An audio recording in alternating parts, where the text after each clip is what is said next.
How do I rotate about another object in 3ds Max? Well, this is actually a very simple thing and requires that you make use of your reference coordinate systems.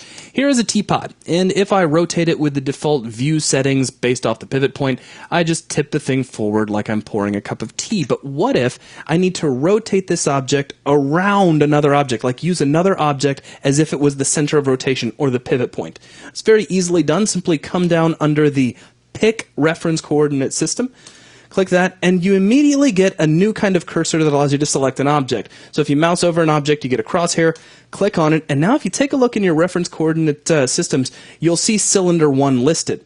With that active, come over to your pivot point, or the center you want to use, and grab Use Transform Coordinate Center, and now take a look at where my rotation gizmo is located. It's located at the pivot point of the cylinder. So as I rotate the teapot, it's actually rotating about that point. So we could, just as an example, make a quick clone and maybe grab 1, 2, 3 like so. And now you can see how each of those is rotating about this new pivot point.